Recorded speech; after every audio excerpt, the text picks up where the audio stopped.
So, Bo Farrell, one of the owners of Fat Boys on Place du Luxembourg, one of the most successful bars over the past 15 years. What exactly is the situation regarding your lease? Well, the situation is okay. We've been working with InBev for the last 15 years, had nice collaboration. In the last 2.5 years, you may know because you were a regular customer, we lost the lease at Bo Farrell's, which was one of our other bars on the square. Not to anybody's fault, not to InBev fault, not to our fault because of situations. But since that time, we've been negotiating on the lease so that we could renew Fat Boys going forward.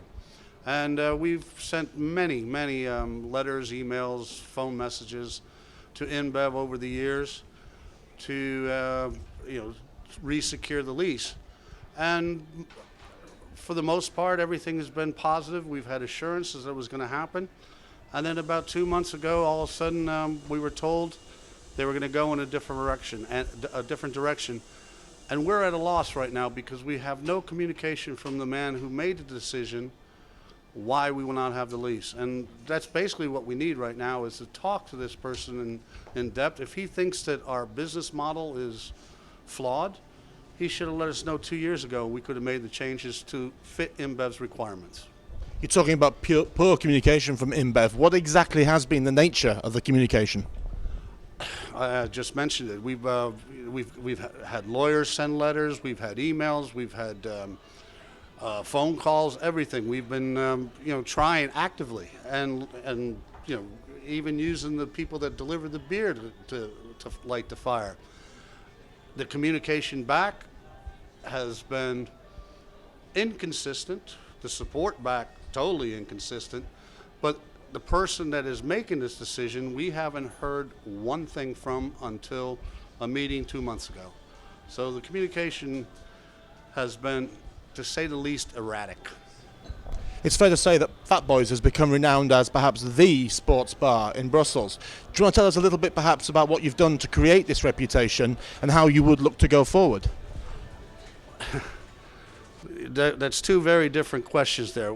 We came out in the year 2000 and we put the premise to InBev that we were going to do a sports bar here, Irish bar there.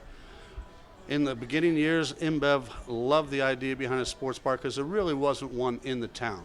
And we can show any sporting event for anybody almost.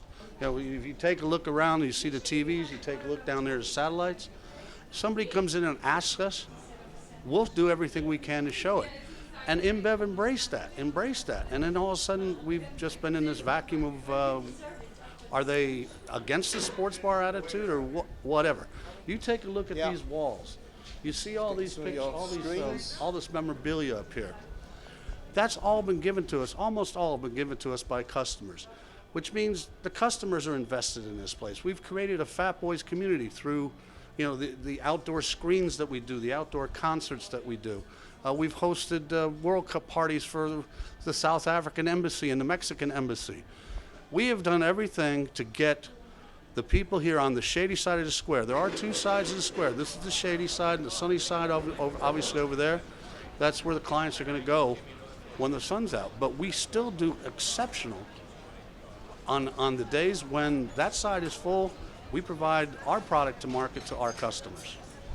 What do you think it comes down to then, Bo? Is it that InBev no longer believe in the sports bar concept? Quality question, James. If you can answer that, you're a smarter man than I am. If somebody would have told us, yes, we could have changed it. Because this square is vibrant. You got 9 bars out there, all offering different things to different people. And the square right now is perfect. If you go back in history, when we first took over this place, I think there were only 3 or 4 bars open at the time. 3 or 4 bars open at a time. And this square was derelict. I mean, it was tough. There was crime. There was drugs. We came in. We opened up these 2 bars on the corner. Okay, the beer factory wasn't open then. And we changed the square. We knew the European Parliament was coming in, but it wasn't in. It was basically a hole in the ground at the time. But we took the risk, and we did this, and we developed this. We did it through outdoor concerts to bring people down. All of a sudden, bars started opening up because they realized that it could be a viable square. And now it is. And now, this Fat Boys that has been here for 15 years, all of a sudden, and has done a lot to build this square, all of a sudden, InBev says, no. And we're at a loss. And if somebody would tell us why, and we had an explanation 3 years ago, we could have changed it. I don't think they want to, because it's absolutely ideal bar. You know it. The reputation, you guys know it. The reputation in this town is that this is the place to go. Hotels call us first. We have over 800,000 hits on our website. People check it every day what we're doing. So I would just love to get an answer directly from the man that is making the decision, what we can do that will fit into his marketing plan. Do you feel, therefore, that your relationship with InBev is salvageable? And I suppose tying into that, what do you think are the next steps? Of course, I have no problem with InBev. Look, I'm drinking a Jupiler right now. I love their products. I loved the way we had the relationship the last 8 years, actually 10 years.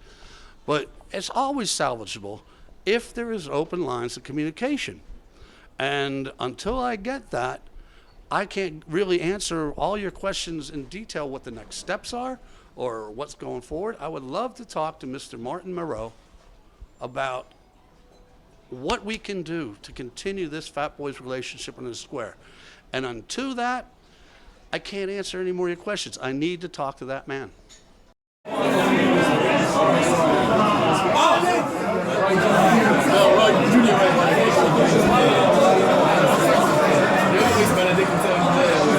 Cartwright, I feel it's fair to say that you are a long-time regular in the Fat Boys bar.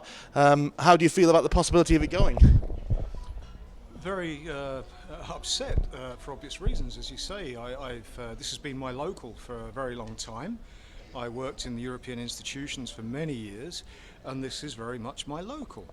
But it's more than that. It's not just a place that we come at lunchtimes to meet with our friends or to have our lunch. This is where I come in the evenings and at weekends and during the holidays. I come here with my son to watch the sports. We come here to watch the World Cup, we come here to watch the Olympics, and there are other fathers here with their children doing the same thing. It's very much a part of our community. It's very much the bedrock of the sporting community for us expats. Given that it's been doing so well for so long, what do you think InBev's motivation is? It's not for me to speculate on that, but I would have to say that from what I see, and because I know very well the staff and the management and the directors here, and actually I speak from somebody who has worked in the drinks industry myself for many years, I can't see anything wrong with the model, and certainly when I look at the bar overflowing at the evenings and weekends. And at weekends, remember, Place du Luxembourg is very quiet, but there's one place which is always busy, and that's Fat Boys, and people are literally flying out of the door. So what's wrong with that business model, I can't quite work out. Thank you, James, for coming to help us out with our Fat Boys cause. We have been at a loss for what we're supposed to do now because we have a lack of communication from InBev, and we need to let through the media and through our Fat Boys community, let people know what's going on so that we can resolve this situation so that Fat Boys can go on further. And once again, thank you, James, and thank you all you other people for coming too.